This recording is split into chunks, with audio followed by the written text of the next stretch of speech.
Bueno, buenas tardes, buenos días, depende de dónde os estéis siguiendo en esta nueva actividad del Instituto de Análisis Económico y Social. Soy Rubén Garrido, soy el director del instituto y me alegra mucho poder retomar esta actividad de los diálogos del Instituto de Análisis Económico y Social como una actividad importante para el instituto, una actividad de transferencia de la investigación, porque consideramos que es una función y una responsabilidad crucial para un instituto universitario como el nuestro. Este proceso implica llevar el conocimiento generado tanto a través de la investigación académica como de otros colaboradores hacia la sociedad, transformándolo en soluciones prácticas que puedan ser aplicadas en diversos sectores, ¿no? Esta transferencia es esencial no solo para maximizar el impacto de la investigación, sino también para responder a las necesidades y desafíos sociales, económicos y políticos contemporáneos, ¿no? Mediante la transferencia, el IAES contribuye o quiere contribuir al desarrollo de una mejor formulación de políticas públicas más efectivas, contribuir al diseño y a la implementación de mejores prácticas empresariales y fortalecer, en definitiva, el bienestar social, ¿no? Por tanto, el compartir tanto los resultados de investigación como trabajar conjuntamente con otros actores, como pueden ser las empresas, organizaciones no gubernamentales, las comunidades locales, creo que hacen no solo una transferencia de investigación, sino que consiguen una mejor investigación retroalimentando así un ciclo, ¿no? Este enfoque colaborativo asegura que la investigación sea relevante y contribuya a las demandas cambiantes de la sociedad. Es decir, la transferencia es una responsabilidad también vital para nosotros, para un instituto de investigación, y permite que ese conocimiento tenga un impacto más tangible y positivo en este mundo. Por tanto, el ciclo que inauguramos hoy, del que estoy especialmente contento, ese ciclo internacional de diálogos que hemos titulado Los desafíos de futuro y la perspectiva del siglo XXI, responde claramente a esta visión que ya se contenía en el vídeo y que las acabo de relatar en esta breve presentación. Ofrece una serie o quiere ofrecer una serie de seminarios por vía web que abordarán a lo largo de unas fechas que también ya conocen y que en todo caso anunciaremos también oportunamente, eh, abordarán, como digo, temas cruciales relacionados con la globalización, el multilateralismo y la prospectiva estratégica, ¿no? En este ciclo nos vamos a reunir, a dar cita con expertos de renombre en diversas disciplinas para analizar y discutir las macrotransiciones del siglo XXI y el papel que tiene esta multilateralidad en esta nueva era de la globalización, ¿no? La iniciativa busca, por tanto, fomentar el intercambio de conocimientos y la perspectiva entre a los académicos, los investigadores, también los estudiantes universitarios, los funcionarios, los diplomáticos o profesionales de diversos sectores, ¿no? Como cualquier actividad que hace el Instituto online, en esa serie de diálogos que ya tienen una tradición relativamente larga.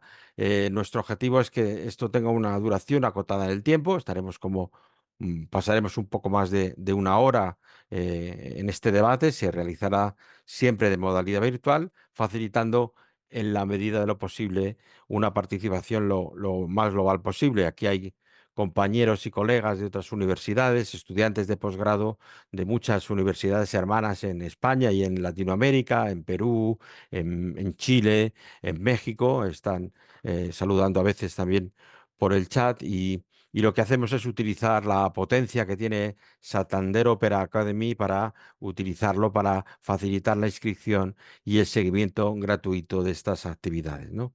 Este ciclo está coordinado por nuestro ponente de hoy, el profesor Héctor Casanueva, que es un miembro reciente pero destacado de nuestro instituto, al que quiero ya agradecer su disposición, no solo para el día de hoy, sino para coordinar esta serie internacional de diálogos, de webinarios, y que nos va a hablar en la ponencia de hoy sobre la macrotransición del siglo XXI y el sistema multilateral en este entorno de globalización, ¿no? Con independencia de que ya anunciaremos en el futuro, digamos, otros seminarios de esta serie, sí que quiero adelantar los siguientes. El 8 de octubre contaremos con Ivonne Zugasti, que hablará sobre desafíos globales y riesgos estratégicos y existenciales. Isabel de Salas ofrecerá un tercero, el 22 de octubre, sobre las perspectivas estratégicas y los estudios de futuro aplicados específicamente al sector empresarial.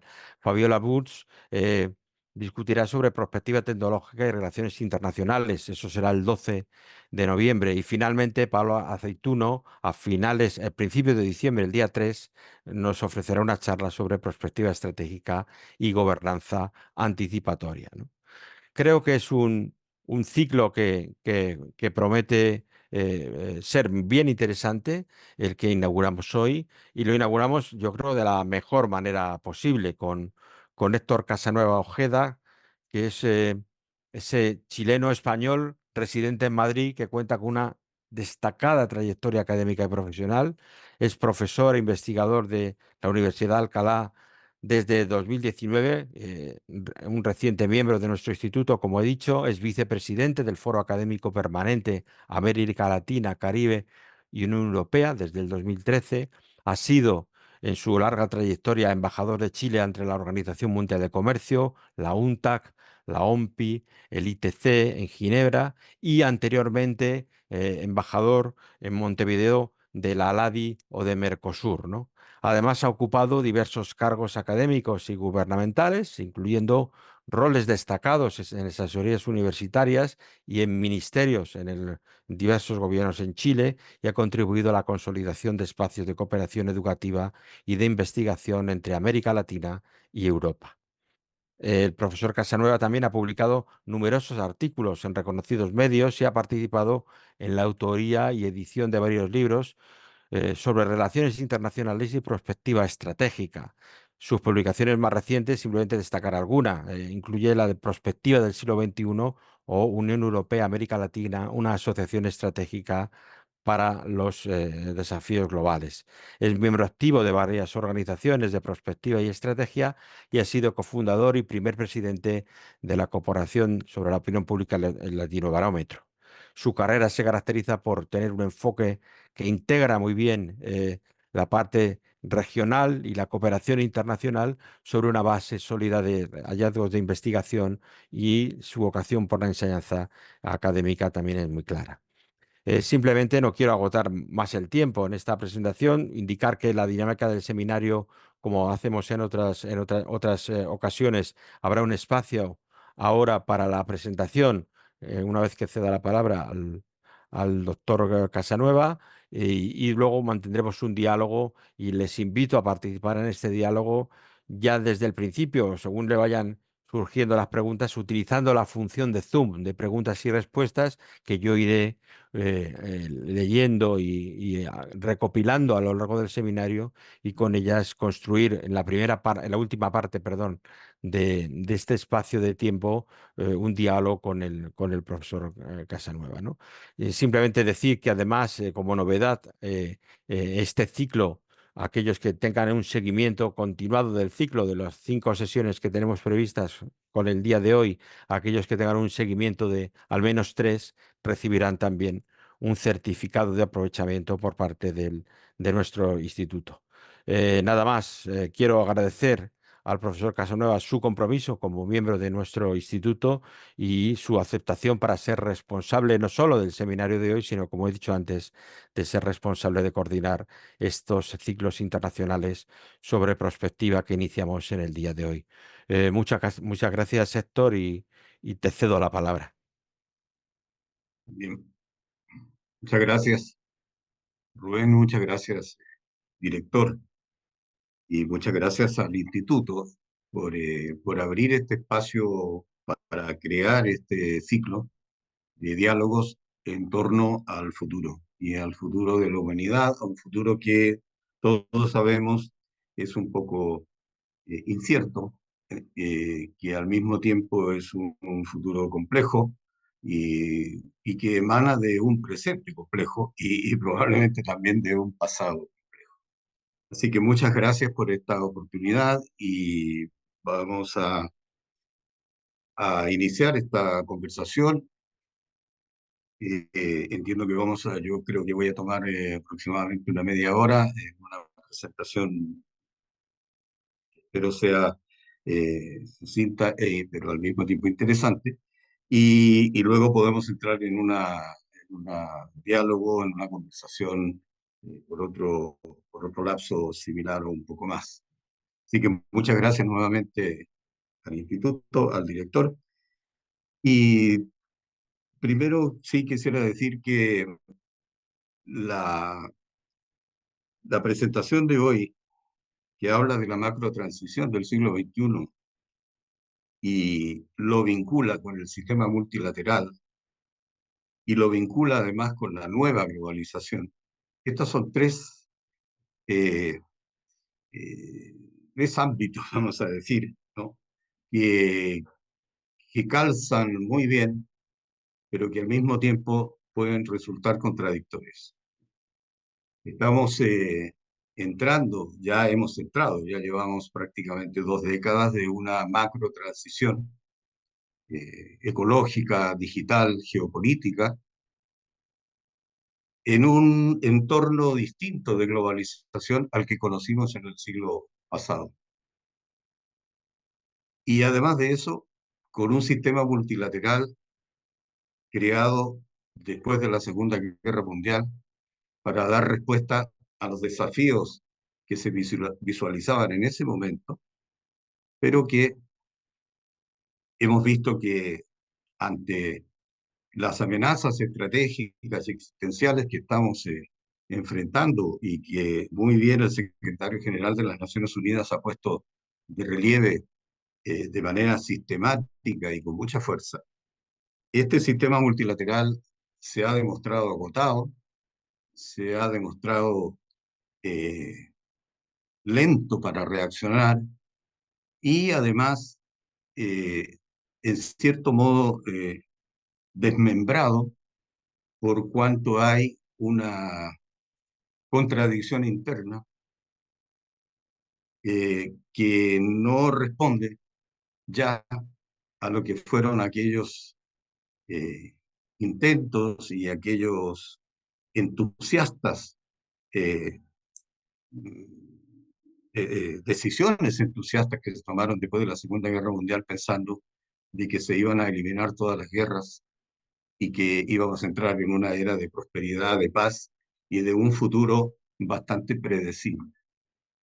Entonces, la presentación de hoy también es una presentación introductoria al ciclo, porque lo que viene después son 4 presentaciones que tienen que ver directamente con 4 componentes de esta nueva globalización, de esta globalización que ya denominamos 2.0, pero que puede ser 3.0, 4.0. Ya hablamos de la cuarta revolución industrial, la quinta, estamos hablando, en fin, del desarrollo exponencial de la inteligencia artificial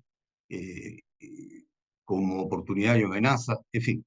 Entonces vamos a ver durante el ciclo 4 dimensiones de este proceso y por eso digo que esta presentación de hoy puede considerarse fundamental y la voy a plantear de ese modo como una presentación introductoria. Voy a intentar compartir pantalla. Vamos a ver si consigo encontrar, pues ahí parece que está. Eh, y vamos a ponerlo en modo presentación. Creo que está bien ahí, ¿no? ¿Se ve? Perfecto, perfecto, Héctor. Bueno, pues mira, lo he logrado después de unos 3 o 4 años de estar intentando Perfecto, perfecto. que me funcionen estas cosas. Pues bien, lo primero que quiero decir es que cuando estamos hablando de una macro transición del siglo XXI que de alguna manera está comenzando, tenemos 2 décadas, pero está comenzando.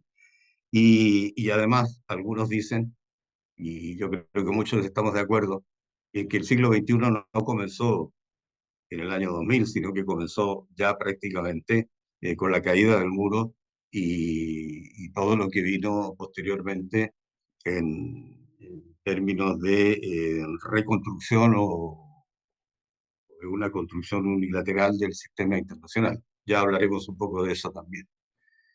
Pero en fin, pero cuando estamos hablando de esta macro transición, cuando hablamos del sistema multilateral, hablamos de la nueva globalización, en el fondo estamos hablando del futuro. Y este ciclo se llama así, es un ciclo que tiene que ver con el futuro. Pero todos estaremos de acuerdo con Mafalda, que el futuro ya no es lo que era. El futuro no es lo que era antes. Y Mafalda, que era una chica muy ilustrada, ella esta sentencia la obtuvo del poeta Paul Valéry, ¿no? Que a comienzos del siglo pasado ya estaba planteando por esa malez que existía respecto a la transición de un siglo a otro, esas cosas extrañas que se producen en el inconsciente colectivo, ya él sentenciaba y en una conferencia que dio en la Sociedad de Escritores en Francia, decía, es que el futuro ya no es lo que era. Y tenemos que tener claro eso porque teníamos respuestas, pero nos han cambiado las preguntas. Entonces, ahora, cuando enfrentamos esta reflexión sobre el siglo XXI, el sistema multilateral, etcétera, tenemos que tener claro, en primer lugar, que el futuro ya no es lo que era. Eh, ¿Por qué decimos esto, además? Porque la humanidad entró, después de la caída del muro de Berlín, la caída de la Unión Soviética, entró y además eh, con gran culpabilidad de parte, eso lo digo yo por lo menos, gran culpabilidad por parte de Fukuyama, entró en una especie de euforia, ¿no? De decir, bueno, pues aquí el fin de la historia, ya ha triunfado un sistema sobre otro, y lo que cabe esperar ahora es que entre democracia y mercado vamos a entrar en una era de paz, de prosperidad, de desarrollo eh, ilimitado, o no, sin edie.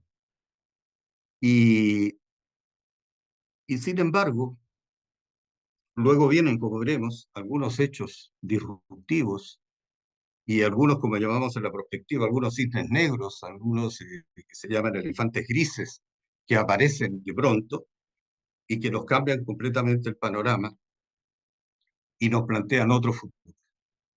Y por eso decimos que el futuro ya no es lo que era, Mafalda tenía toda la razón.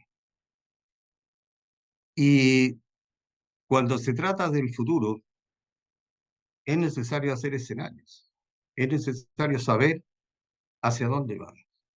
Y aquí está esta figura tan profundamente política de Alicia en el País de las Maravillas, con el gato de Cheshire. ¿Qué dirección debo seguir? Es lo que se está preguntando el mundo. Yo creo que es lo que se está preguntando Estados Unidos hoy, con lo que está pasando en su proceso electoral. Y el gato contesta de una manera, pero impecable. Dice, ¿hacia dónde quieres ir?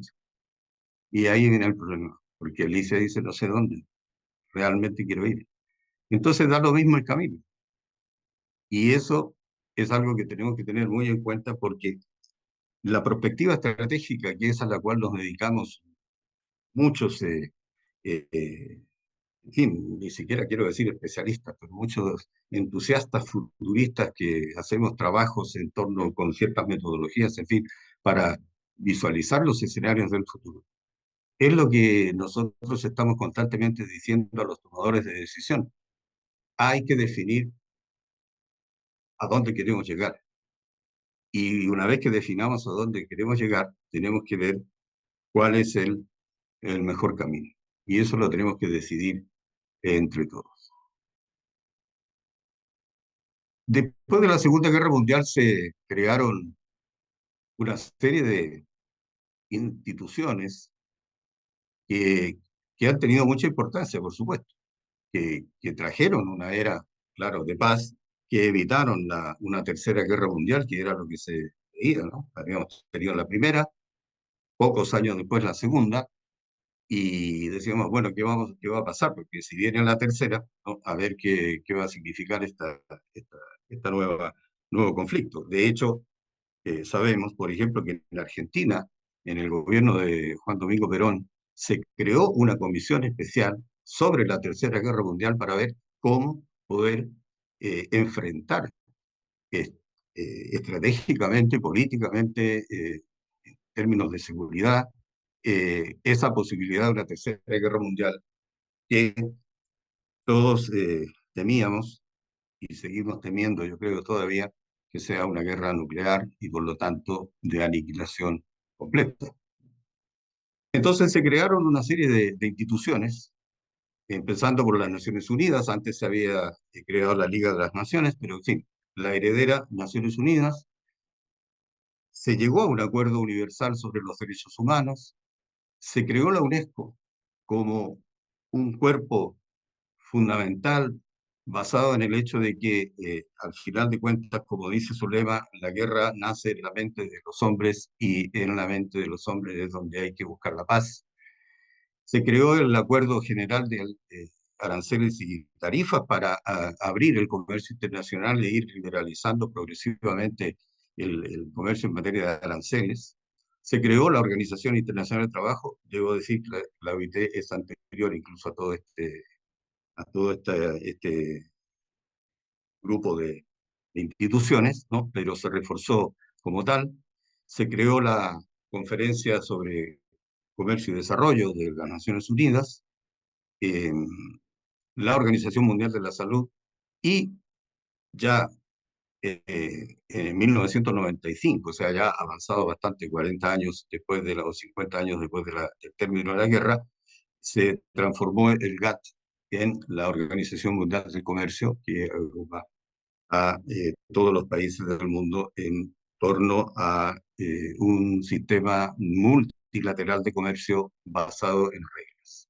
Es decir, el mundo, después de las dos grandes guerras, tomó conciencia, los líderes mundiales tomaron conciencia de que era necesario fortalecer el sistema multilateral mediante la creación de una serie de instituciones en las cuales nos comprometiéramos los estados eh, de manera firme para, fundamentalmente, conseguir tres cosas: paz, desarrollo y cooperación.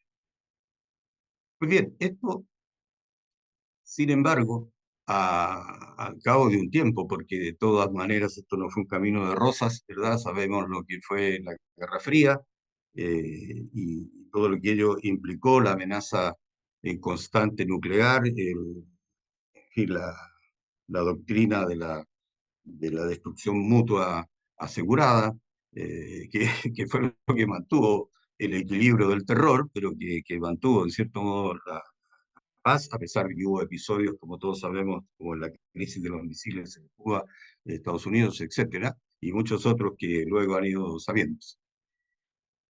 Pero además, pero de alguna manera eso iba a funcionar. Pero han ocurrido hechos sinérgicos que alteraron ese presente y abrieron otro futuro. Desde luego la globalización contemporánea, porque globalización ha habido desde la llegada de Colón a América y desde los viajes de Marco Polo con la ruta de la seda. Ya ese era un proceso globalizador. Pero esta globalización siglo XX, siglo XXI, el cambio climático, que estuvo ahí, pero que no había emergido con el dramatismo que ha emergido.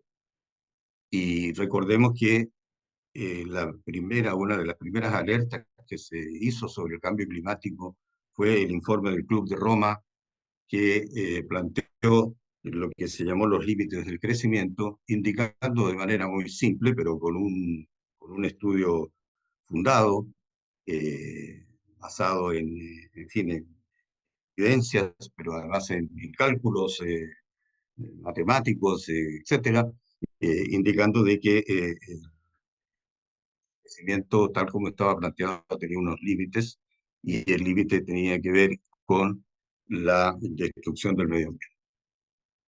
el cambio climático. Luego surge Internet. Y esto es lo que cambia completamente todo el panorama.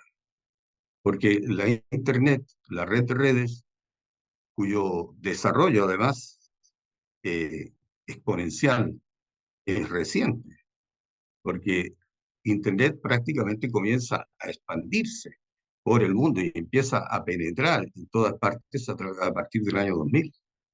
Es decir, antes por supuesto que sí, y también inteligencia artificial teníamos y tuvimos después durante la Segunda Guerra Mundial, incluso con lo de Turing, que creó todos los sistemas que permitió descifrar, en fin, los códigos del nazismo en cuanto al uso de sus armas, etcétera, etcétera, ¿no? Pero la Internet como la conocemos hoy es relativamente reciente, pero es lo que ha cambiado completamente también el panorama y abre un futuro completamente distinto. La decodificación del genoma, todavía hay muchos científicos que dicen que todavía no sabemos valorar o evaluar las consecuencias de la decodificación del genoma para la vida humana y para la humanidad en general. Y tenemos luego la inteligencia artificial, que, bueno, hace 3 o 4 años irrumpió además con la generativa, bueno, y ahora vamos pasando a la inteligencia artificial de uso general, para llegar incluso, según se teme, a una superinteligencia artificial que podría escapar del control humano. Y la singularidad tecnológica asociada a ello, que significa la convergencia de esta inteligencia artificial con la inteligencia humana y para llegar en algún momento incluso a ser indistinguible la una de la otra. Y luego, esto que ya nos cambia el panorama que teníamos y que estábamos viviendo, aparecen estos cisnes negros o elefantes grises o rinocerontes grises, o en fin, esta terminología que se usa en el campo de la perspectiva, y que cambian ya radicalmente el curso de las cosas porque la toma de decisiones globales pasa a ser otra. El ataque a las Torres Gemelas, claramente, fue un cambio disruptivo completo. La pandemia sindemia del COVID-19, del cual todavía estamos viviendo algunas repercusiones, y luego más recientemente la guerra Rusia-Ucrania, más recientemente aún la guerra Israel-Hamás, y lo que mencionábamos ya, la inteligencia artificial exponencial, es decir, tenemos hoy la inteligencia artificial estrecha que se denomina, que es la que tenemos al uso hoy día, ¿no? Y que aplicamos todos los días. Luego está la inteligencia artificial general, que es la de uso general y que ya tiene capacidades de reproducir ciertos comportamientos, y luego eso nos puede conducir a la superinteligencia artificial, como ya lo han planteado científicos como Stephen Hawking y ahora los propios desarrolladores, ¿no? Como Altman, como el propio Bill Gates, etcétera, etcétera. Entonces tenemos, por un lado, ciertos hechos que cambiaron completamente el curso de la historia, y tenemos estos otros cisnes negros, hechos disruptivos emergentes, que pueden denominarse imprevistos. Sin embargo, en la perspectiva, nosotros estos hechos no los consideramos imprevistos, o mejor dicho, sí los consideramos imprevistos en el sentido de que no se previeron, pero que estaban ahí, ¿no? Y en ese sentido reivindicamos nosotros lo que son los estudios prospectivos para lo que llamamos eh, gobernanza anticipada.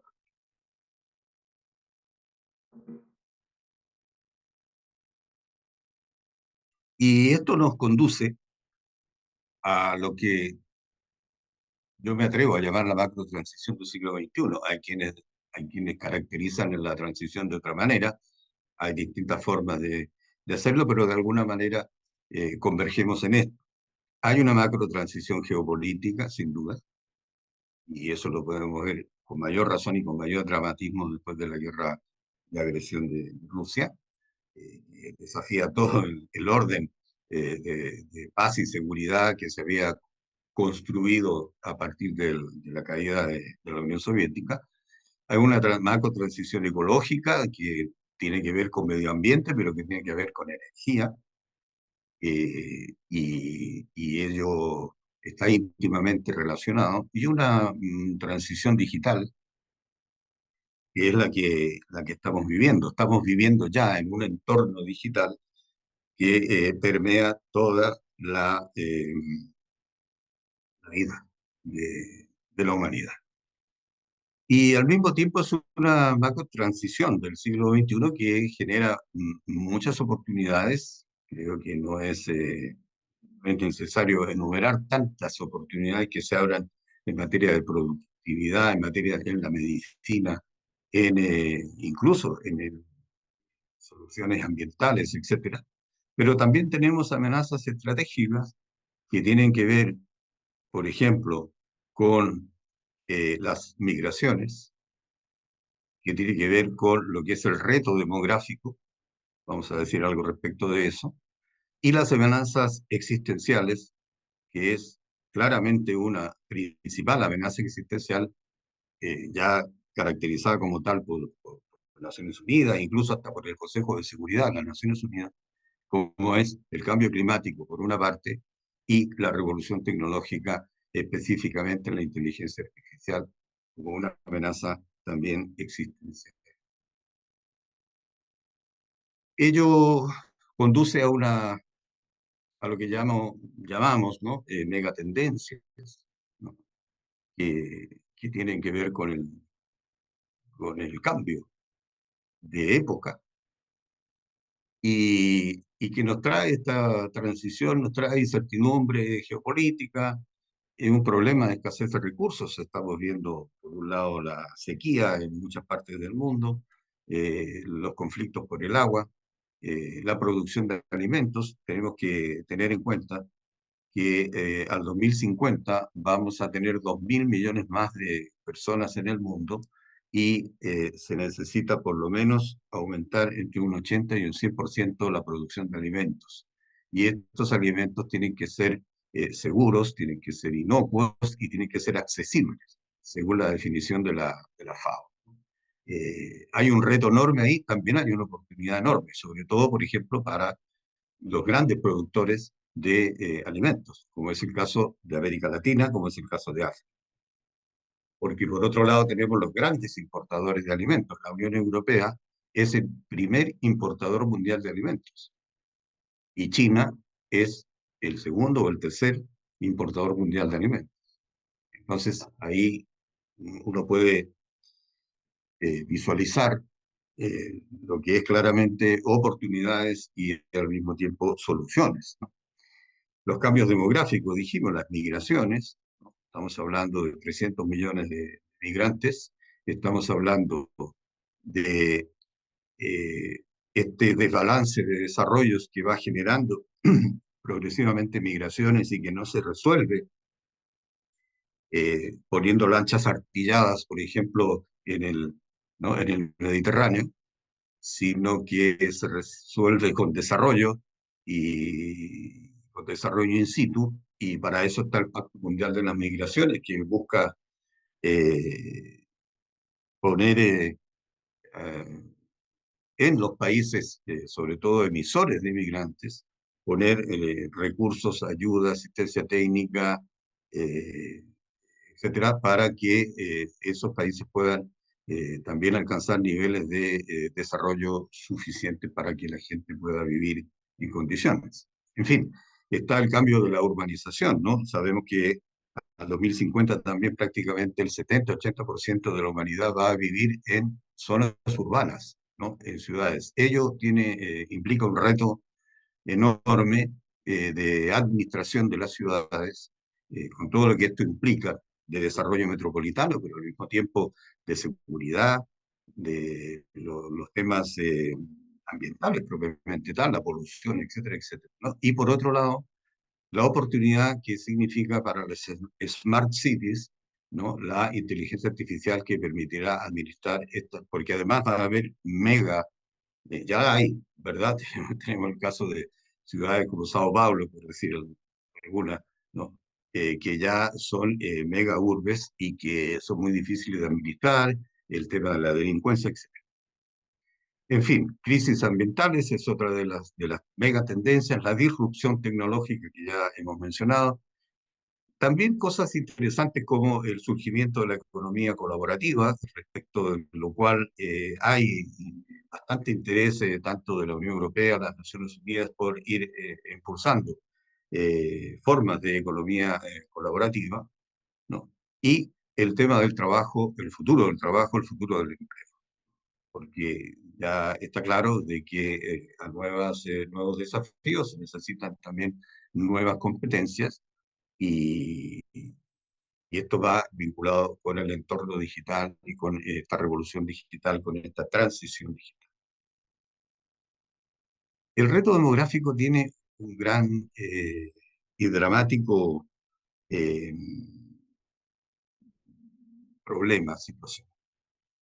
Y es que esta, estos 2.000 millones más de personas que vamos a tener en el 2050, la mayor parte van a estar en los países de menor desarrollo, los países menos adelantados en la terminología de las Naciones Unidas, y por otro lado, el decrecimiento poblacional en los países desarrollados, concretamente en la Unión Europea, pero no solo la Unión Europea, puesto que en América Latina ya tenemos los casos de Chile, Argentina, Uruguay, por ejemplo, que son países que van teniendo un crecimiento demográfico no negativo, pero que no es suficiente para reemplazar la población, lo cual implica todo un problema en los sistemas de seguridad social y el financiamiento, sostenimiento, etcétera. Pero tenemos esto que muy bien esta viñeta del país de hace muchos años, ¿no? Por un lado tenemos un futuro sin jóvenes en una parte de la tierra y en otra parte, la mayor, tenemos jóvenes sin futuro. El tema de la educación, justamente este cambio que se ha producido de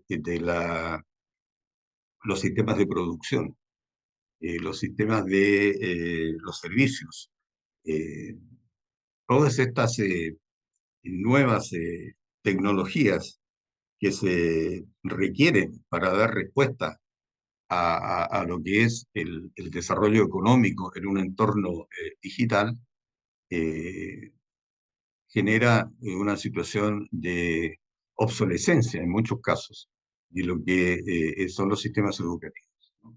Y esta viñeta también lo grafica claramente, ¿no?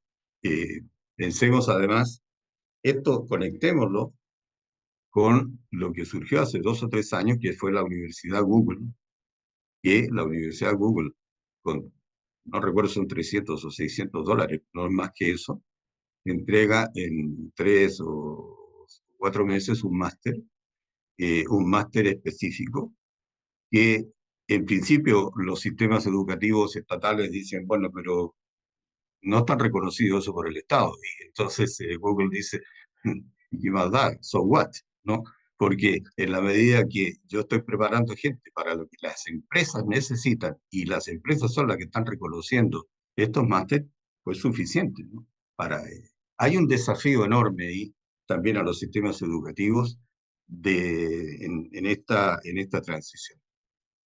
Está claro que si se articula bien los sistemas educativos con los sistemas productivos y de generación de servicios, no va a producirse, por ejemplo, un grave problema de desempleo en el futuro, pero sí hay un gap que hay que cubrir y que, bueno, podemos hablar de eso también. El tema del futuro del trabajo es un problema, pero hay algunas voces, bastantes voces optimistas que señalan de que esto puede ser resuelto y que la inteligencia artificial no va a producir un desempleo masivo, sino que va a producir una transición. Pero en esa transición los sistemas políticos tienen que ser capaces de atender a aquellas personas que quedan desenganchadas.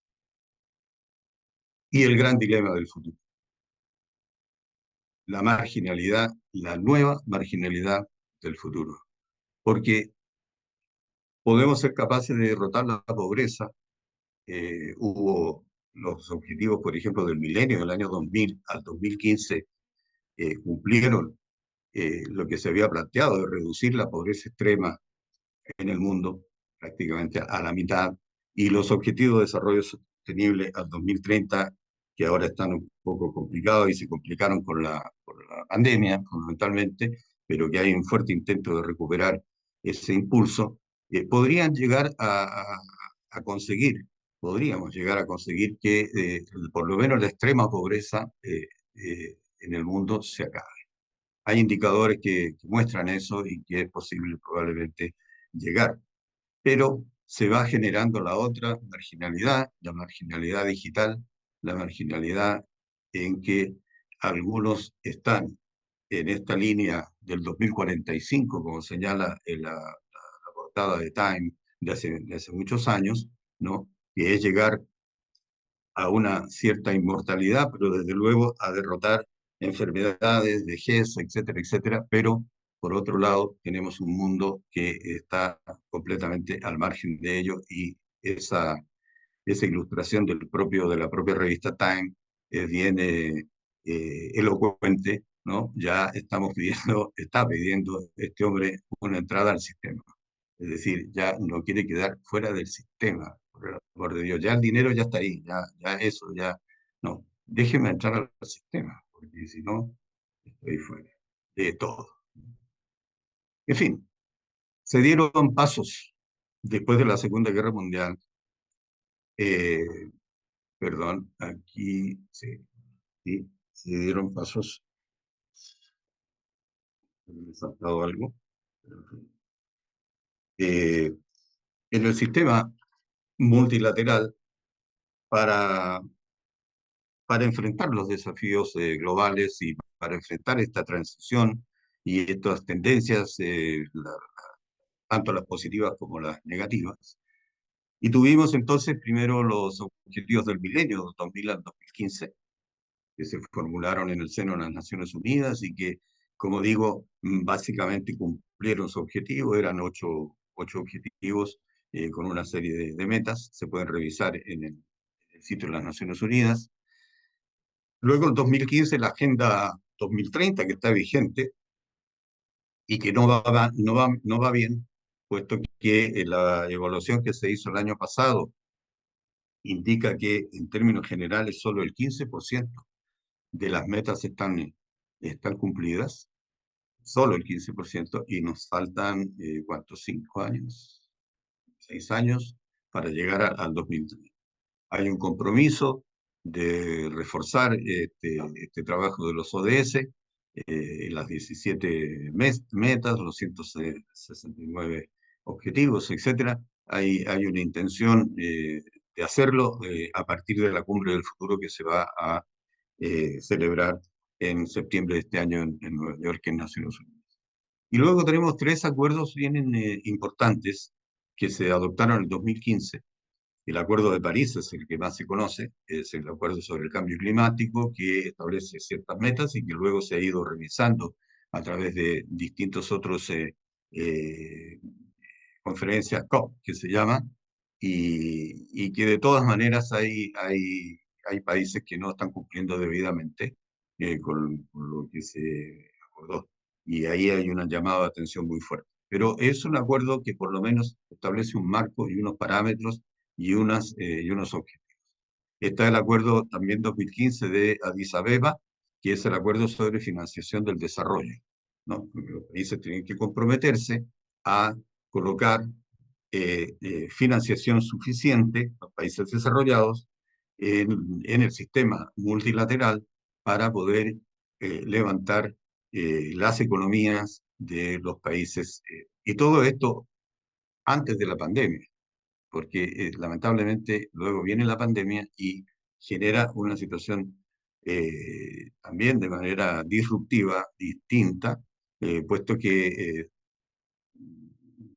obliga a distraer, así dicho entre comillas, recursos, ¿no? Para atacar los desafíos sanitarios que la pandemia y desafíos económicos, por supuesto, que plantea. Y el acuerdo de Marrakech, que es el acuerdo sobre migraciones, un acuerdo sobre migración segura, un acuerdo sobre corresponsabilidad de las migraciones y que también establece unos parámetros dentro de los cuales, por ejemplo, el acuerdo migratorio de la Unión Europea se ha establecido, ¿no? Luego, la, las Naciones Unidas, con el fuerte impulso del secretario general Guterres, eh, a partir de la 75 Asamblea General, pero luego en la 76, que fue el año 2021, él formula, a partir de 12 parámetros que le establece la Asamblea General, él formula lo que llama nuestra agenda común. Y es es un paso fundamental que ya veremos cómo se va desarrollando y, bueno, con cierta, por supuesto, eh, temor de que finalmente los estados no sean capaces de estar a la altura de su retórica, pero ya veremos. Y formula entonces lo que se llama nuestra agenda común. Y el año 2023, o sea, el año pasado, se hace una evaluación de los ODS, que es lo que nos conduce a esta dramática constatación de que solo el 15% realmente está cumplido. Hay diferencias, otros países nórdicos han cumplido más que otros, etcétera, pero en general 15%. Y una cumbre de la educación que lo que plantea es un compromiso por el reforzamiento de la educación como la base claramente del desarrollo, eso ya lo sabemos, pero parece que hay que repetirlo cada vez que hay reunión de la Asamblea de Naciones Unidas, y la preparación de lo que es la cumbre del futuro. Estos cuatro acuerdos son, creo yo, fundamentales y ya el solo, si la comunidad internacional fuera capaz de cumplir los objetivos planteados en estos cuatro acuerdos, estaríamos bastante bien de aquí al 2030. Eh, la agenda común. Nuestra agenda común es como digo, un informe que presenta el secretario general a la Asamblea de las Naciones Unidas, señalando que hay que trascender los objetivos de desarrollo sostenible del 2030, que hay que cumplirlos, pero que hay que trascenderlos porque obviamente los desafíos y las amenazas existenciales y estratégicas superan obviamente ese horizonte. El secretario general de Naciones Unidas está enormemente comprometido con este proceso. De pronto uno puede pensar y ver de que predica en el desierto, porque él intenta de que los estados se comprometan, va a las reuniones, pide que el Consejo de Seguridad haga su labor, etcétera, etcétera, pero él es un líder incansable, la verdad, en esto, y ha ido colocando estos hitos que de alguna manera los estados han tenido que ir entrando en en esa lógica. Nuestra agenda común. Esto yo creo que es importante fijarlo en la mente porque es el parámetro a partir del cual vamos a entrar en lo que se llama la cumbre del futuro del 2024, este año en septiembre, y lo que se ha planteado como el pacto por el futuro, es decir, un compromiso sustantivo de todos los Estados miembros en torno a determinados parámetros y determinados objetivos con el fin de atacar los desafíos estratégicos y existenciales que se nos están presentando y que son reales, ¿no? Eh, Nuestra agenda común planteó tres momentos claves, ¿no? Una cumbre sobre la transformación de la educación, que que se realizó el 2022 y hay un compromiso, en fin, solemne de los estados de cumplir con estos parámetros. Ya sabemos que estos compromisos a veces se cumplen un poco menos, un poco más, en fin. Pero el sistema multilateral funciona también de esa manera y no puede funcionar de otra forma, porque es imposible que exista una fuerza que, que vaya, ¿no? Cooptando a los estados para que hagan lo que tienen que hacer. Todo esto funciona sobre la base de, el compromiso, el consenso, el convencimiento. Una cumbre social que está planteada para el próximo año, el 2025, cuando se cumplan 30 años, eh, perdón, sí, bien digo, 30 años de la primera cumbre social que se hizo de Naciones Unidas, que fue en Dinamarca. Y la cumbre del futuro, que lo que busca, como digo, es asegurar el cumplimiento de la Agenda 2030, pero trascender la Agenda 2030 con lo que se llama el Pacto por el Futuro. Eh, Nuestra agenda común plantea cinco, perdón, eh, por un lado, lo que decíamos, el desarrollo sostenible y la acción climática más allá del 2030, una nueva agenda de paz, nada más necesario en este momento, un pacto digital global, justamente porque, ya lo hemos dicho, está, entre otras cosas, la amenaza de la inteligencia artificial, la superinteligencia artificial que podría eventualmente escaparse de las manos, y un acuerdo sobre la utilización sostenible y pacífica del espacio ultraterrestre. Esto es un tema clave porque vemos que hay una competencia por posicionarse en el espacio ultraterrestre, tanto de empresas privadas como de estados.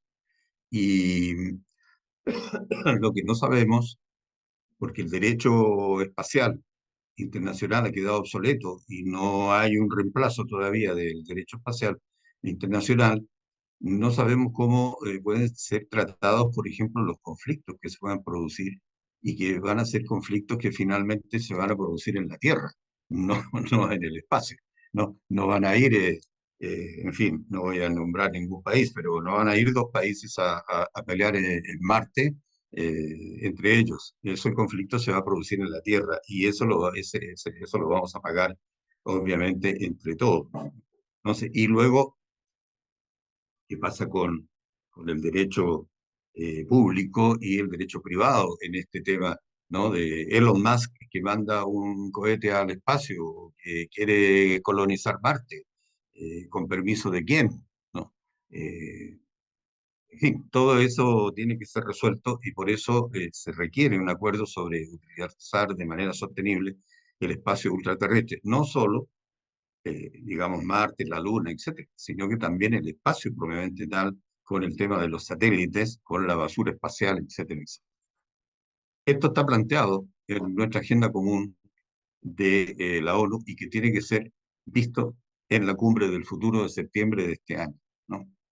Eh, ¿Qué puntos se están discutiendo actualmente en el y que van a ir al documento básico del Pacto por el Futuro que deben aprobar los jefes de Estado? Por supuesto, el tema del desarrollo sostenible y el financiamiento para el desarrollo. Ahí están los acuerdos, ¿verdad? Los EDS y el acuerdo de Addis Abeba. Paz y seguridad internacionales. ¿Qué significa esto? Entre otras cosas, la reforma del Consejo de Seguridad de Naciones Unidas. Significa tener un Consejo de Seguridad que tenga más capacidad también para incentivar y para promover y para asegurar la paz internacional, ¿no? Ciencia, tecnología, innovación y cooperación digital, porque es importante que sepamos de que no existe ningún organismo multilateral que tenga a su cargo la orientación y la regulación, sobre todo la regulación del desarrollo científico y tecnológico. Existe la UNESCO, pero la UNESCO, que podría encargarse de esto, no tiene esas competencias y no se le han dado, ¿no? Existe algo similar que tiene un poco más de fuerza, que es la Organización Mundial de las Telecomunicaciones, que sí regula, en fin, el sistemas de comunicaciones, satelital, etcétera, pero con muy limitadas competencias. Existe lo más cercano a lo que podríamos tener como una propuesta que ya les contaré, es la Agencia de la Energía Atómica, que si bien no tiene competencias regulatorias, sí tiene capacidad de vigilancia y capacidad de orientación, y más o menos hacia eso es lo que se podría apuntar respecto sobre todo a la inteligencia artificial. Juventud y generaciones futuras, se está planteando un pacto por las próximas y las las siguientes generaciones, porque al final de cuentas de eso se trata, y transformación de la gobernanza global, es decir, fortalecer el sistema general multilateral que está basado en las Naciones Unidas.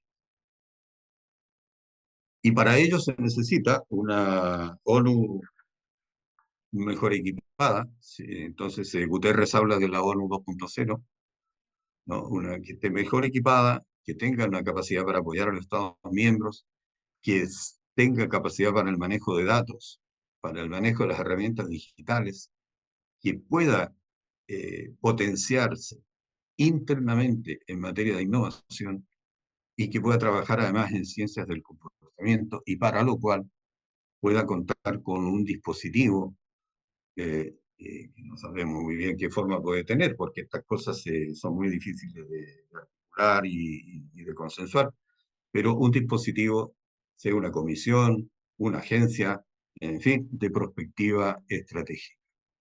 Y respecto de esto, quisiera decirle que en esta materia de contar con una agencia de prospectiva estratégica y al mismo tiempo contar con una agencia de regulatoria de inteligencia artificial, el Millennium Project, junto con la World Future eh, Studies Federation, hemos sido tremendamente proactivos en ello, y estamos apoyando al secretario general en este empeño, ¿no?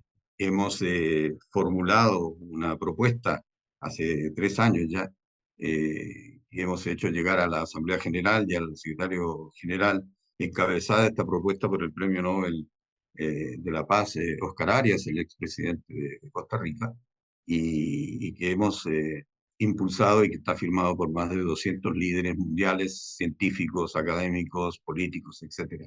Y ahora les anuncio de que estamos promoviendo algo similar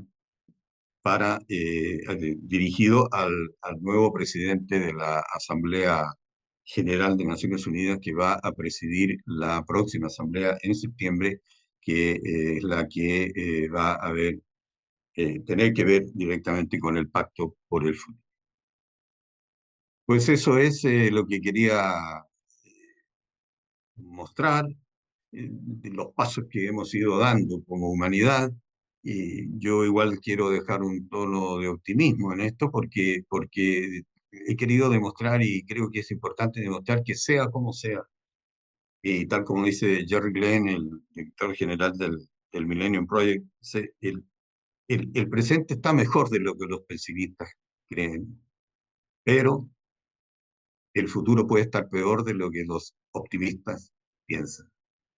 Y en ese sentido tenemos, por tanto, que por un lado decir, sí, hemos sido capaces en la humanidad de ir mejorando, siempre ha ido a mejor, eso es cierto, podemos ver todos los parámetros de educación, de salud, de mortalidad infantil, mortalidad materno-infantil, etcétera, etcétera, todos han mejorado, todos han mejorado los últimos 30 años, pero ahora el futuro no es lo que era. Ahora tenemos otras amenazas añadidas, ¿no? Y tenemos la marginalidad digital, y tenemos sistemas de marginalidad productiva que se van a producir necesariamente, y tenemos que ser capaces los sistemas políticos de atender a ello. Eh, eh, Así que bueno, yo me quedo aquí, director, y podemos pasar cuando usted quiera a los comentarios, a la conversación. Muchas gracias. Pues nada, muchas gracias, Héctor, por tu presentación. Yo creo que si a ti no te parece mal, se me olvidó decir que esta sesión además se está grabando y que luego estará en el repositorio que tiene la Universidad de Alcalá sobre los diálogos. Es decir, que aquellos que quieran repasar un poco aquellas reflexiones que has compartido con nosotros hoy lo podrán hacer más adelante, o aquellos que incluso se han entrado un poquito tarde, por lo que fuere, lo van a tener en ese repositorio y por tanto esta presentación que has compartido con nosotros, que si quieres puedes dejar de compartir. Sí, ahí está.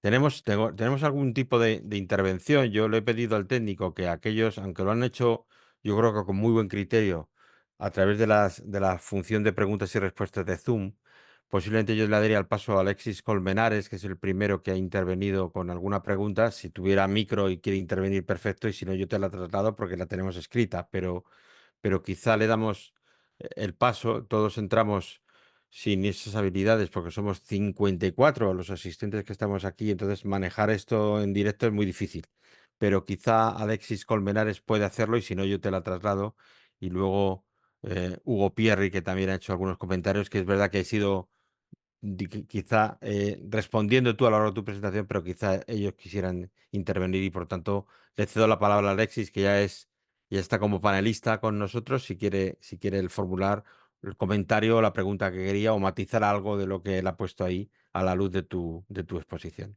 Adelante, Alexis. Muchas gracias, buenos días, buenas tardes a todos. Gusto verlos. Hola Héctor. Muy Hola. interesante tu presentación y me hiciste recordar algunos conceptos, categorías que venimos trabajando con algunos autores desde hace tiempo, ¿no? Y que algunos aspectos de esta macro transición que tú comentabas están relacionados con esto que se llama el antropoceno, el posmodernismo, la modernidad líquida, cambio climático, las amenazas que mencionaste, ¿no? Toda una serie de situaciones, amenazas que pareciéramos que como humanidad estamos en un punto crítico, en un punto de inflexión, ¿no? Y que estamos como Alicia en el País de las Maravillas, como comentabas, que no sabemos a dónde ir, pero, o peor aún, que sabiendo, no tenemos, pareciera que no tenemos esa voluntad de ir, ¿no? Entonces, estamos en un momento crítico que tenemos que tomar decisiones para ver cómo transitamos esta situación. Una de mis preguntas que había hecho en el chat era, ¿cuál era ese tipo de futuro que queremos construir? Y creo que lo mencionaste muy bien con todos estos pactos, acuerdos que mencionaste, ¿no? Que deberíamos cumplirlo.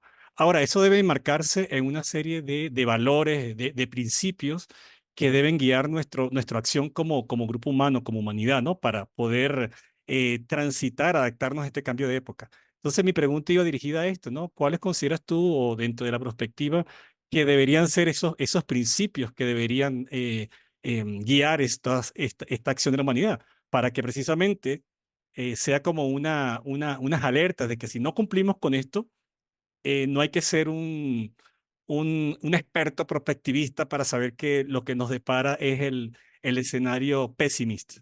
Muchas gracias. Muchas gracias. No sé, Rubén, ¿a ti te Sí, parece? yo Vamos creo que contestando puedes. uno a Sí, uno. yo creo que sí, ¿no? Perfecto. Bueno, Alexis, bueno, sí, efectivamente, muchas gracias. Además, todo esto que se toca efectivamente con todos estos conceptos que tú has mencionado, ¿no? Eh, ahora, buena pregunta, o sea, ¿qué futuro y qué principios? Eh, yo creo que los principios definen el futuro, ¿no?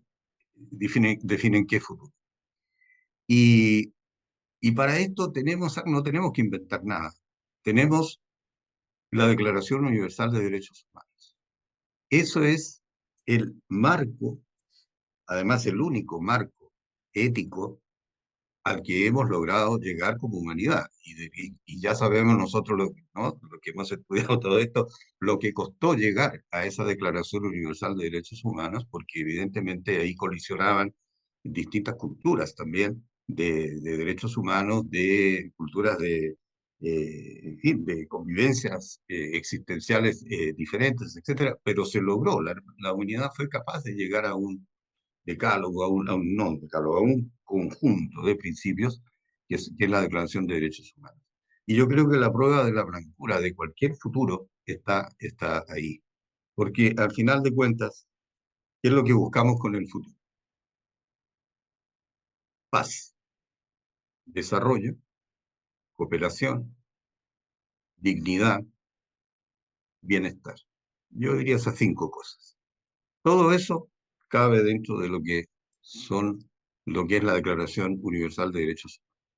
Y a tal punto, si me permites ampliar un poco esto, a tal punto que, por ejemplo, lo que estamos planteando desde, bueno, dicho, guardando las distancias, ¿verdad? Con Stephen Hawking en su momento, eh, y con respecto a la inteligencia artificial y todo el grupo de científicos, eh, lo que estamos planteando, por ejemplo, con respecto a la inteligencia artificial, ¿cuál es el parámetro que estamos poniendo? La Declaración de Derechos Humanos. ¿Qué es lo que estamos planteando para las tecnológicas? Diciendo, miren, los estados tienen que pedirle a las tecnológicas 2 cosas para asegurarnos de que esto no se va a ir de las manos ni va a ser mal usado. Uno, que un porcentaje alto de lo que invierten en desarrollo de la inteligencia artificial lo dediquen al desarrollo de seguridad de la inteligencia artificial. Se está hablando de un 20, un 30%. Y segundo, que tienen que estar lo que se llama alineados. Todos sus desarrollos y aplicaciones tienen que estar alineados. ¿Qué significa alineados? Significa que están alineados con la Declaración de Derechos Humanos. Y la compatibilidad o no con los derechos humanos es lo que va a determinar si eso se aplica o no se aplica. Entonces, en lo que respecta al futuro, yo creo que también ¿qué futuro está definido por los principios de los derechos humanos? Muy bien, pues muchas gracias a ambos, a Alexis por la pregunta y a ti, Héctor, obviamente, por la respuesta. Hugo Pierri había formulado también algunas, no sé si está ahí, quiere intervenir y quizá le doy paso si está disponible. Él hablaba más sobre si realmente el encaje institucional o lo que tú hablabas de la ONU 2.0, ¿no? Esta nueva organización, que vale, pero no quiero yo coartarle su oportunidad de preguntar, así que Hugo Pierris, tienes la palabra si estás ahí. Sí, sí, sí. Muy bien, A ver si puedo. se te escucha perfecto. Bueno, sí, veo que no tengo imagen, no sé por qué. A ver. Sales en la foto nada más. Una muy buena foto, Sí. ¿verdad? Eso hay que decirlo.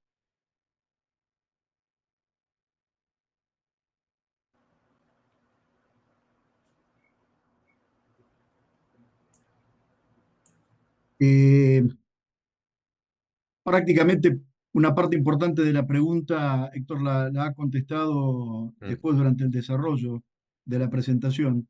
Eh, pero yo iba a lo siguiente. En Infocracia, el coreano Byung-Chul Han previene mucho sobre los peligros que entraña la información, la digitalización, los excesos, por decirlo de alguna manera, para la democracia. Habla de una suerte de primacía de la información y si lo tomamos, si bien el libro ya tiene unos años, podemos decir que con el tema de la inteligencia artificial y que también lo trató Héctor, eso también crece de manera exponencial. La pregunta iba dirigida, y en parte digo lo contestó, pero creo que hay una parte que todavía me puede responder, es que si cree que realmente los mecanismos actuales, más allá de que existen mecanismos, si cree que realmente están en capacidad, por ahí se mencionó en un momento el Consejo de Seguridad, es un tema que a mí particularmente me interesa, y evidentemente tal cual como están actualmente, hay muchas reservas respecto de la real capacidad que tienen estos mecanismos internacionales para cumplir su cometido original, ¿no es cierto? La pregunta entonces ahora va justamente a eso, si esos mecanismos, esas herramientas que dispone la comunidad internacional y frente a lo que a los peligros que puede llegar a entrañarse, dejemos de lado todas las ventajas, todos los provechos que van a traer a la humanidad, pero frente a los peligros que puede entrañar la inteligencia artificial, si están en capacidad, así como están, como para preservar lo que es hoy el mundo libre, o si realmente necesitan adaptarse Y en todo caso, si no lo hace, ¿cuáles son los peligros que entraña esa situación? Porque de alguna manera, y volviendo a lo que decía al principio, el peligro justamente puede ser acercarse hacia formas más autoritarias, eh, basándose justamente en el mal empleo de la inteligencia artificial. Sí, Gracias. muchas gracias, Hugo. Eh, pues ese es el gran dilema en que estamos, ¿verdad?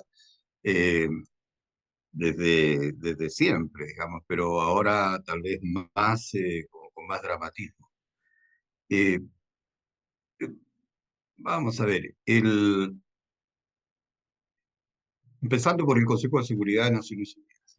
El Consejo de Seguridad, todos sabemos la composición que tiene, que hace mucho tiempo que se está insistiendo en la reforma para darle más representatividad también a las regiones, a los países emergentes, a un equilibrio mayor con el sur global, etcétera. Lo cual prácticamente tiene mal pronóstico porque es muy difícil que quienes conservan esa herramienta acepten, ¿no? Abrirla y dejar entrar a otros socios. Primera cosa. Segundo, creo que en todo caso la ampliación no resuelve el dilema que tú has planteado, porque al final de cuentas, el dilema que tú planteas es la única forma de solución que tiene ese dilema de cómo asegurarnos de que las herramientas tecnológicas que se están empleando ahora, ya sabemos, la inteligencia artificial se está empleando ahora en el conflicto de Gaza y se está empleando, y los países del G7 son los principales ¿no? Desarrolladores de sistemas de lo que se llaman armas letales autónomas, ¿no? Con inteligencia artificial. O sea que es muy, muy difícil de manejar eh, esta situación. Ahora, puede parecer muy naif lo que voy a decir y lo es, pero no hay otro camino, y es el consenso. El consenso sobre la base del futuro. Por eso que se plantea el pacto del futuro, porque en el fondo es decir, miren, así como en la Guerra Fría, lo que mantenía el equilibrio era el convencimiento de la destrucción mutua asegurada, y casi uno podría llegar a pensar y decir, bueno, en la Guerra Fría estábamos más tranquilos, porque sabíamos que ninguno iba a apretar el botón nuclear sabiendo de que, a menos que tengamos algún loco en algún salón oval o por ahí, o en otro lado. Pero eh, la única forma es llegar a un pacto.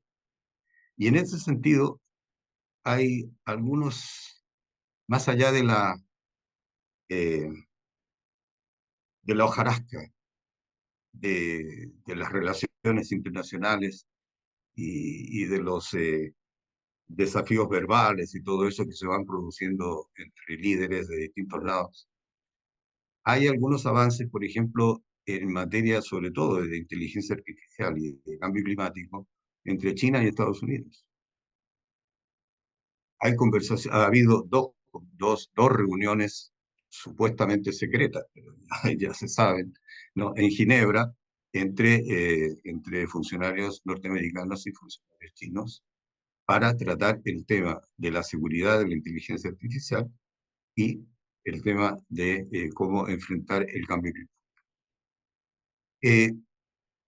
Pero lo digo, puede ser muy naif decir todo esto, ¿no? Decir, pero es que no hay otro camino, pido Hugo, no hay otro camino si no es el convencimiento político, existencial, estratégico de los líderes de la humanidad de que hay que entrar en una nueva era, en una era de paz, de concordia, de entendimiento.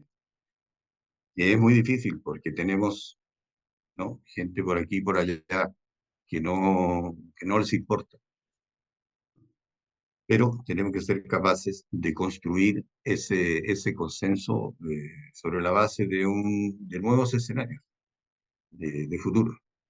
Eh, un lema que nosotros empleamos en el Consejo de Prospectiva es decir, mira, si el pasado y el presente nos dividen, que el futuro nos una.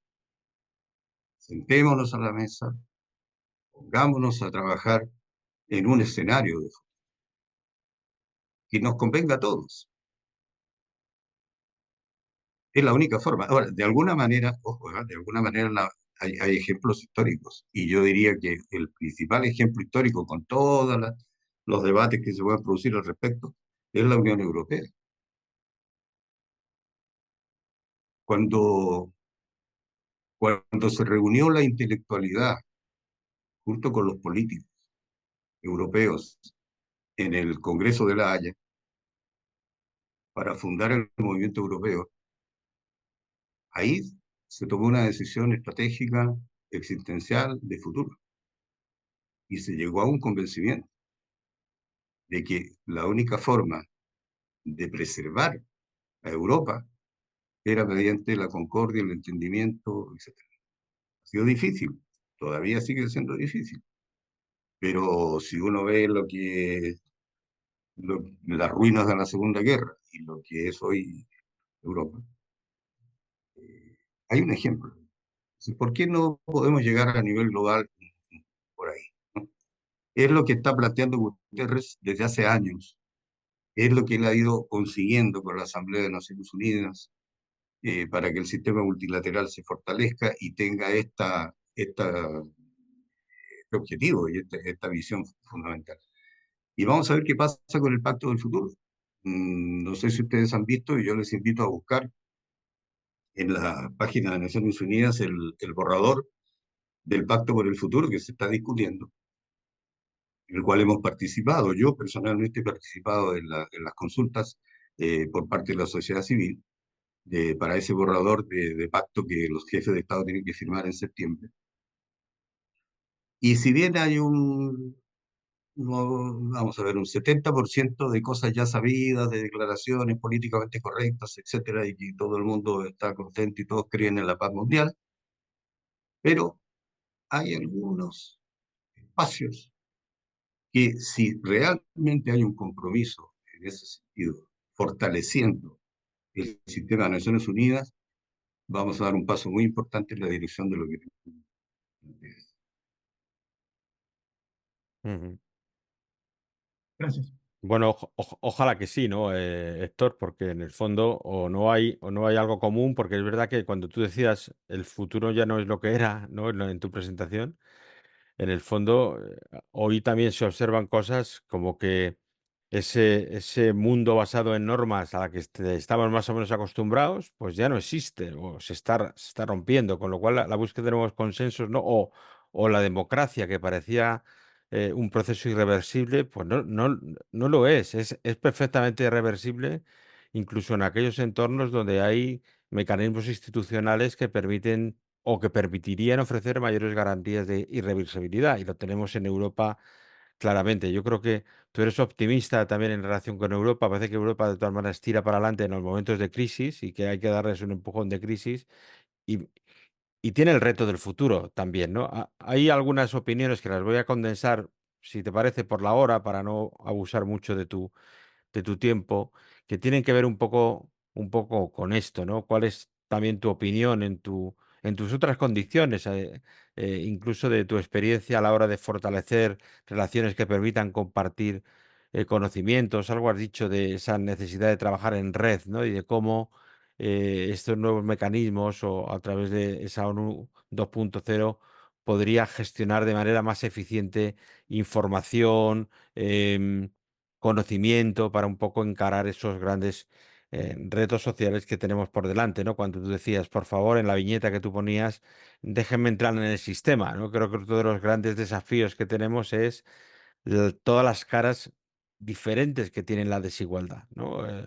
La desigualdad es tecnológica, como has dicho, es desigualdad motivada por el cambio climático, por una posición laboral más débil, también por las transiciones en fin, tiene muchas caras, es como, o muchas cabezas, si fuera una hidra, ¿no? Y cortar una supone que salen tres nuevas, ¿no? Como en la mitología, ¿no? Entonces, Alan Vázquez de México te comenta un poco, es estudiante de buena maestría de Administración de Sistemas, hasta qué punto la ciencia, la academia, en esa fase que tú has trabajado también de colaboración birregional, puede contribuir ahí. Y en eso enlazo también con una opinión que tiene Osvaldo Cruz cuando decía que cuál es tu opinión de la transición, estas transiciones que nos has puesto desde la óptica latinoamericana, ¿no? ¿Qué papel juegan aquí ese mundo que es más multilateral, que hay actores nuevos? Obviamente tú has hablado de China, que no tiene nada que ver la China de hoy con la China de la Segunda Guerra después de la Segunda Guerra Mundial, o India en la parte asiática,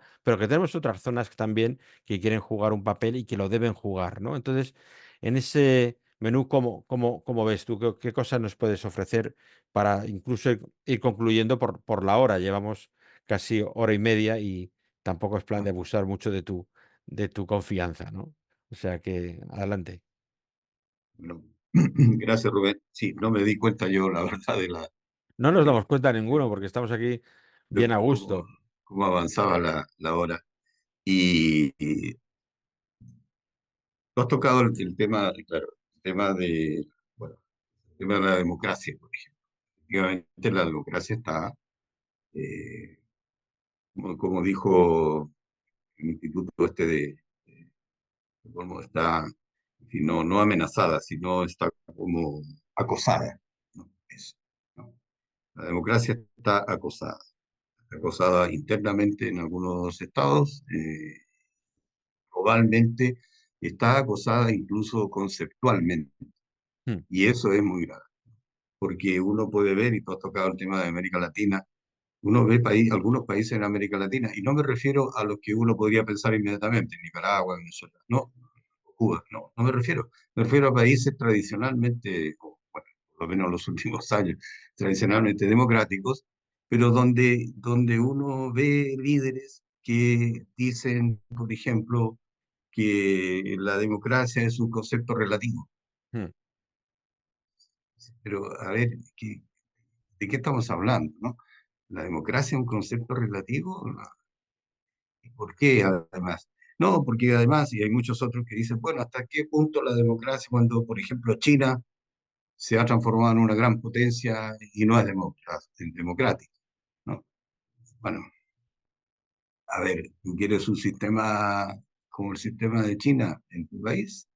Pero vamos a discutirlo, porque efectivamente, si uno se queda en la superficie del tema, claro, empiezas a poner eficiencia versus democracia. Entonces hay que ser eficiente porque al final de cuentas hay que sacar a la población de- de la pobreza y entonces la podemos sacar de la pobreza, pero claro, tenemos que restringir las libertades o en fin, ese tipo de discusión, de debate que incluso se está dando en Europa en materia de derechos humanos, por ejemplo.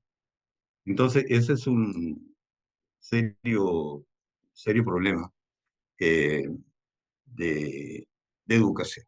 Entonces ahí enlazo con lo que tú dijiste y con lo que mencionó,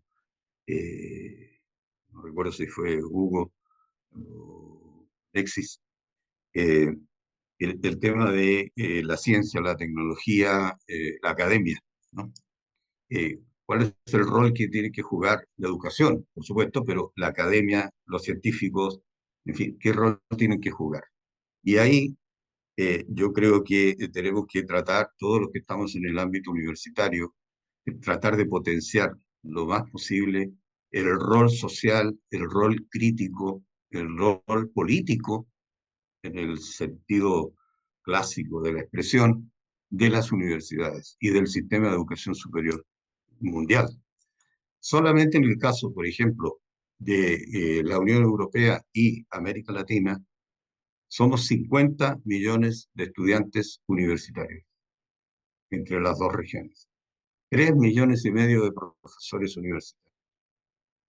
Esa es una tremenda fuerza y potencial intelectual que debería ser puesto políticamente, en el mejor sentido, digo, no partidista ni nada, por hmm. supuesto, al servicio ¿De qué cosa? De la construcción del futuro. Eh, y al mismo tiempo de la preservación de ciertos valores. Y entre esos, obviamente, el valor de la democracia, de la cooperación, etcétera, ¿no? De los derechos humanos, en fin.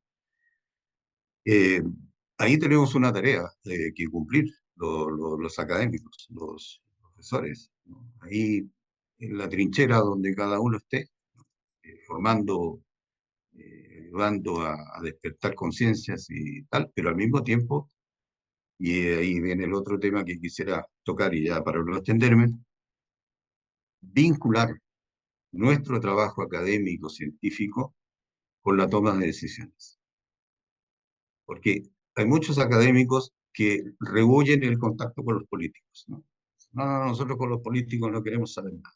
Y por otro lado, los políticos rehuyen de los académicos porque consideran que somos diletantes, que estamos haciendo estudios todo el tiempo, pero que no somos, no tomamos decisiones. Tenemos que conectar esos mundos. Fíjense que en Estados Unidos se conectan bastante mal los mundos, el Mm, mundo de las universidades con el mundo político. mm. Bastante más, ¿no? Eh, en Europa menos. Algo también. En América Latina prácticamente nada, lamentablemente. Y finalmente América Latina, ¿qué rol juega en todo esto? Lamentable, desgraciadamente. Muy lamentable en todo este proceso de nueva globalización. Eh, es lamentable, pero hay que seguir empujando, por supuesto, porque América Latina tiene, de todas maneras, un gran potencial, y eso está muy claro. Y en esta transición ecológica digital, tiene mucho que aportar América Latina en materia de recursos, que tienen que ver con la transición verde, con la transición.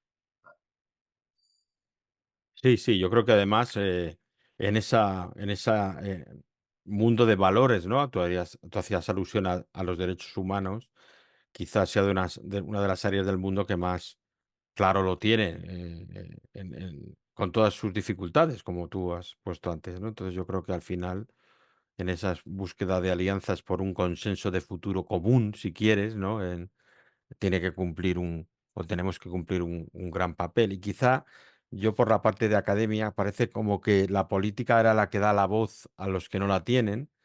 Y la realidad muestra quizá en las últimas grandes megatendencias ese dibujo que tú has puesto ahí, ¿no? Déjeme entrar en el sistema. Mucha gente se siente abandonada, no juegan un papel, ¿no? Las personas que no cuentan, ¿no? Incluso, y a veces pues votan Brexit o votan antisistema en Francia.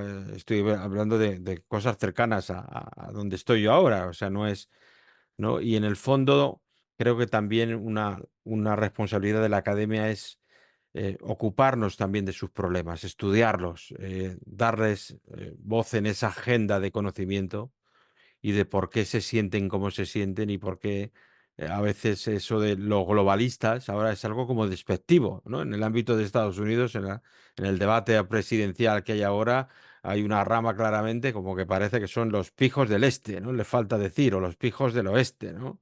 Cuando lo que estás defendiendo son posiblemente valores más universales. Hasta los valores universales están ahora un poco en entredicho. Yo creo que ahí la academia también debemos estar un poco más al pie del cañón para favorecer esto, ¿no? En fin, yo creo que estamos sobrepasados de tiempo. Yo creo que casi todos. Quiero agradecer a todos los asistentes que han estado aquí estoicamente aguantando todo el rato. Hemos sido casi 60 en el pico a lo largo de la tarde, de la mañana de hoy. Quiero agradecer a todos, a aquellos también que han intervenido de manera directa a través de las preguntas y respuestas, que yo creo que más o menos todas se han atendido. Yo creo que, Héctor, tú también has dejado tu correo en la presentación. Si alguien quiere que profundices en algo o en el instituto, podéis contactar a través del instituto, pues Sí, algunos documentos que has, eh, que has hecho alusión tú, pues incluso pondremos incluso en la descripción del vídeo, pues algunos enlaces si alguien de eso. estos temas tienes algún tipo de interés especial, sobre todo para estos alumnos de posgrado que nos visitan. Creo que los tenemos de todas las partes de Iberoamérica. Han ido saludando en el chat y he visto de Colombia, de Perú, de México, de Brasil, de Chile, en fin, de gran parte de colegas, algunos conocidos, otros no, y por tanto a todos bienvenidos. Y nada, darte las gracias por tu tiempo, por la claridad y por también la pasión en tu exposición de hoy, Héctor. Muchas gracias por dar a esta coherencia de estos seminarios que vamos a tener con el tuyo del principio y los que vienen. Y yo creo que emplazarlos entre todos al siguiente, simplemente indicar que aquellos que quieran seguir esto, pues en septiembre vamos a empezar a publicitar a través de las redes o también en LinkedIn, en la página de Santander para poder inscribirse, que serán obviamente gratuitos y accesibles a todo el mundo, y que el próximo es el 8 de octubre, como tenemos ya anunciado, pero que hay que inscribirse, no es automático el haberse inscrito ahora para seguir al siguiente. Entonces, simplemente pues alguien que no se despiste y que ahí conoceremos a otras perspectivas dentro de esta visión y reflexión sobre el futuro que tanto nos interesa y nos inquieta. Y yo creo que al final, por cerrar, hay que tener claro que el futuro no es lo que va a pasar, es lo que vamos a hacer. Y yo creo que eso es una cosa que ha quedado clara en tu exposición y que tenemos que ponernos manos a la obra y contribuir a que ese proceso cuaje lo más felizmente posible en esa cita del 2025, si no te he entendido mal, que tenemos tan importante, y la de septiembre de este año 2024, ¿no? Es verdad que las elecciones de Estados Unidos vienen después, pero bueno, pasito a pasito, ¿no? Muy bien. Muchas gracias, Bueno, Héctor. yo le agradezco mucho al Instituto, Rubén, a ti y a todos quienes han estado presentes, a quienes han hecho las preguntas en el chat o de forma directa. Creo que eso alimenta mucho el interés también para seguir avanzando en este análisis. Así que muchas gracias. Pues nada, muchas gracias a todos y nos emplazamos en la siguiente. Aquí hay un parón ahora vacacional porque los que estamos en el hemisferio norte en agosto son vacaciones y por tanto por eso nos emplazamos un poquito más para allá. Así que nada, feliz día a todos y nos vemos en la siguiente.